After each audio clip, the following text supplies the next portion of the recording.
नमस्कार, मैं उमाशंकर सिंह आज आपके लिए लेकर आया हूँ। क्या चुनाव के बाद भी होगा बिहार फर्स्ट और होगी बात बिहार की। आगे बढ़ूँ उससे पहले बता दूँ कि इस विषय में मुझे सहयोग मिला है बिहारी खबर के पटना प्रमुख अनुभव सिंह जी का। प्रदेश में विधानसभा चुनाव आपके दहलीज पर है। प्रदेश का राजनीतिक तापमान भी बढ़ता जा रहा है। मतदाताओं को लुभाने के लिए, मतलब आपको लुभाने के लिए और आपको रिझाने के लिए आपका सबसे बड़ा हिमायती बनने की होड़ हर नेता और हर राजनीतिक पार्टियों में लगी हुई है। संभवतः पहली बार चुनाव में बिहार के भले की बात तो हो रही है, बिहार की तरक्की की बात हो रही है और हो रही है बात बिहारियों की। पिछले 3-4 दशकों से या उससे भी पहले बिहार की राजनीति में जाति समीकरण पर ही टिकी हुई रही थी। फिर राजनीति में बाहुबलियों का बोलबाला हुआ और प्रदेश की राजनीति पूरी तरह से जातीय समीकरण और बाहुबलियों के गठजोड़ से चलने लगी। आज भी यह गठजोड़ राजनीति में सफलता की गारंटी मानी जाती है। पहली बार प्रदेश में एक नई हवा बह रही है। यदि किसी भी प्रदेश के विकास के पैमाने की बात करें तो विकास के हर मोर्चे पर प्रदेश की वर्तमान और पिछली सरकार असफल नजर आती है।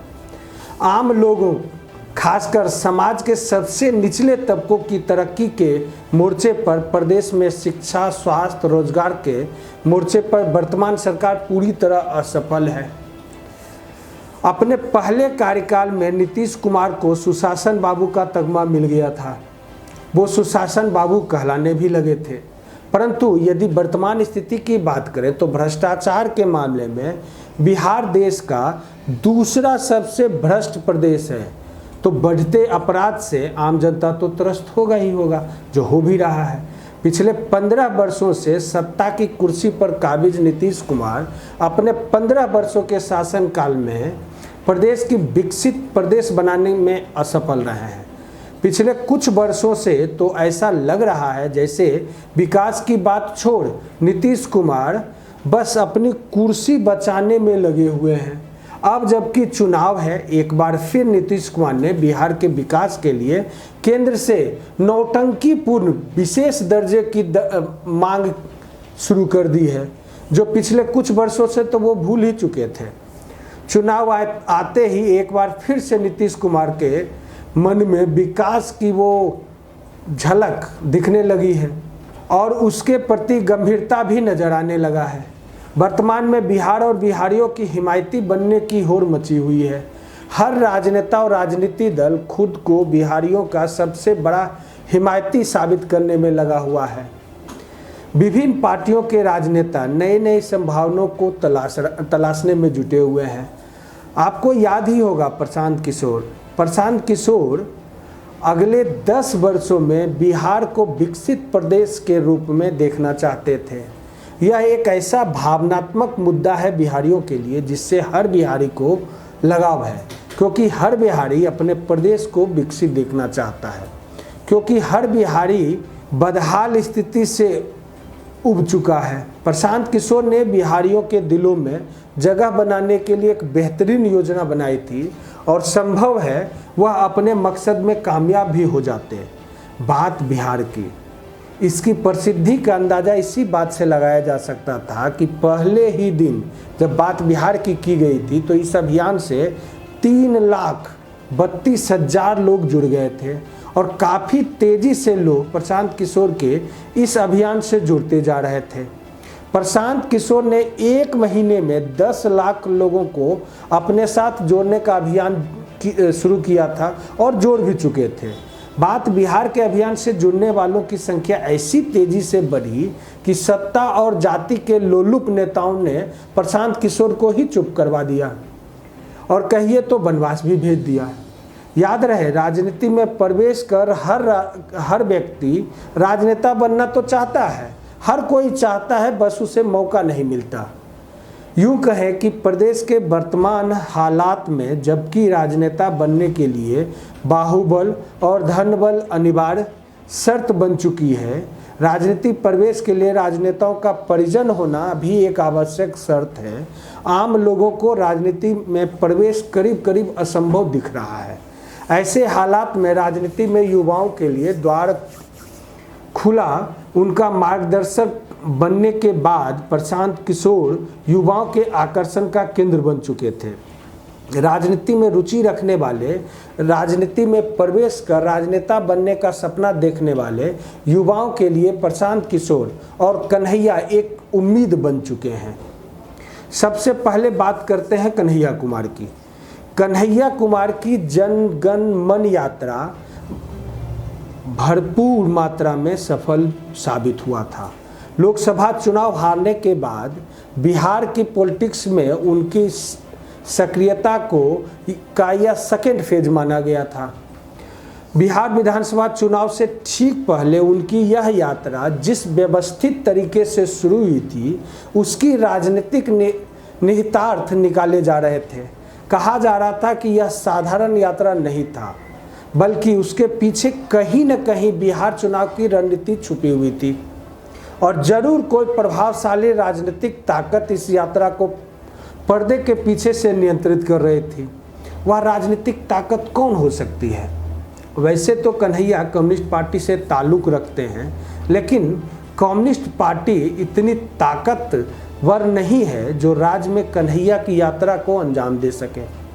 बीजेपी और जेडीयू के खिलाफ तो कन्हैया मोर्चा ही खोल चुके थे, इसलिए उधर से सहयोग की कोई गुंजाइश है नहीं। आरजेडी और खास तौर पे तेजस्वी से कन्हैया कोई संवाद नहीं रखते। वैसे भी तेजस्वी कन्हैया के प्रतिभा से सदा डरे रहते हैं। आरजेडी कन्हैया के उदय को तेजस्वी के नेतृत्व के लिए चुनौती मानता है, तो उसके सहयोग का सवाल ही नहीं है। फिर कौन हो सकता था कन्हैया की यात्रा के पीछे? कांग्रेस हो सकती थी। लंबे वक्त से कांग्रेस बिहार में आरजेडी की छाया से बाहर निकलकर अपने वजूद को जिंदा करना तो चाहती ही है, लेकिन उसकी मुश्किल यह है कि राज्य में उसके पास कोई डायनामिक चेहरा नहीं है। कन्हैया कुमार से उसे दो फायदे हो सकते थे, एक तो डायनामिक चेहरा और दूसरा कन्हैया कुमार अपर कास्ट से ताल्लुक रखते हैं, जिसके जरिए कांग्रेस शुरू से राजनीतिक सर्वाइकल देखती है। क्योंकि आरजेडी जेडीयू के रहते ओबीसी में उसके लिए स्पेस बन पाना मुश्किल है, जो दिख भी रहा है। अब बात करते हैं प्रशांत किशोर की। आज देश का सबसे सफल चुनावी राजनीतिकार माने जाते हैं प्रशांत किशोर। विभिन्न प्रदेशों की विधानसभा चुनाव हो या 2014 का लोकसभा चुनाव, प्रशांत किशोर के हिस्से में सिर्फ सफलता ही सफलता है। आज आम जनता का राजनेताओं पर से भरोसा समाप्त हो चुका है। उन्हें एक ऐसे व्यक्ति की तलाश है जो बिहार की बात करे, जो बिहार से विकास की बात करे, जो बिहार के भले के लिए काम करे और जो कोई राजनेता ना हो, ना ही वो किसी राजनीतिक परिवार से संबंध रखता हो, जो एक आम बिहारी हो जिसमें बिहार को आगे ले जाने की क्षमता हो। लोक जनशक्ति पार्टी की कमान युवा नेता चिराग पासवान ने संभाली और युवाओं का टीम बनाकर काम करना शुरू किया था। प्रदेश में राजनीति की दिशा बदलती नजर आ रही थी। चिराग पासवान ने बिहार फर्स्ट, बिहारी फर्स्ट के नाम से युवाओं को जोड़ने का एक मुहिम चलाया था, जो काफ़ी तेज़ी से प्रसिद्ध भी हुआ था। बिहार फर्स्ट, बिहारी फर्स्ट मुहिम की शुरुआत करने के बाद चिराग पासवान एक नए रूप में नजर आ रहे थे। प्रदेश के विभिन्न समस्याओं के लिए वे प्रदेश के वर्तमान सरकार को भी घेरने से बाज नहीं आ रहे थे। बात चाहे नियोजित टीचरों की हो, बात किसानों की समस्या की हो, यह देखना काफ़ी सुखद लग रहा है कि कम से कम जाति और धर्म से ऊपर उठकर राजनेता बिहार की बात तो कर रहे हैं। बिहार का चुनावी इतिहास तो यही बताता है कि यहाँ के चुनाव में चर्चा अल्पसंख्यकों की होती है, दलितों की होती है, महादलितों की होती है, अगरों की होती है, पिछड़ों की होती है, हिंदुओं की होती है, मुसलमानों की होती है। बिहार की बात और बिहारियों की बात संभवतः पहली बार चुनाव में होने जा रही है। प्रशांत किशोर ने बात बिहार की शुरुआत कर प्रदेश में राजनीति की दिशा और दशा बदलने की शुरुआत कर दी थी, परंतु तब से अधिक खुशी की बात होती जब यह अभियान सही रूप में सार्थक हो पाता, जब बिहार और बिहारियों की बात चुनाव के बाद भी हो।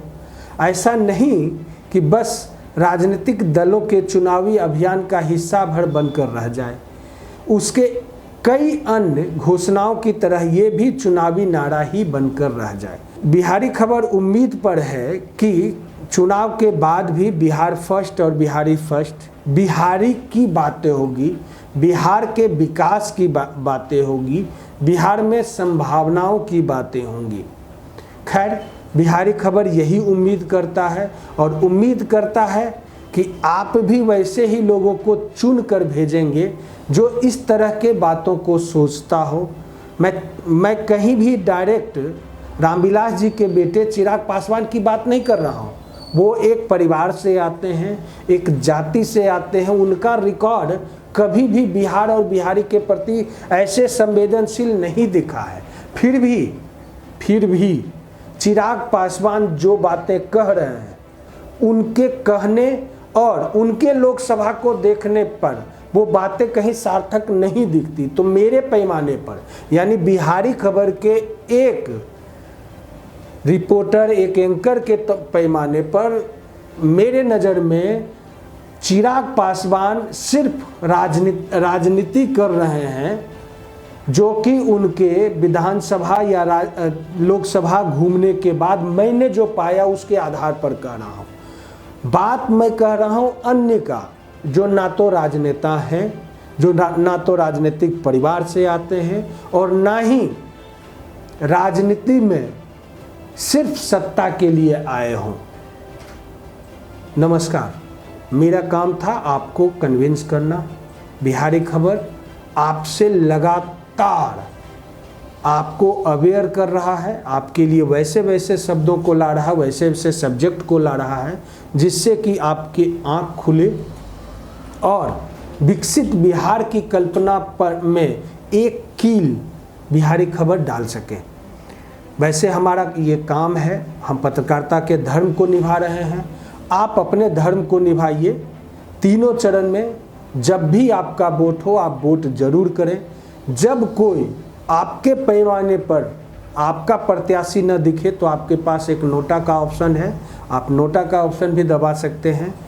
आपके दिग्भ्रमित ना हो, विकसित बिहार के लिए काम करें। आज के लिए इतना ही, कल किसी और सब्जेक्ट के साथ आपके साथ आऊँगा। आपका प्यारा उमाशंकर सिंह।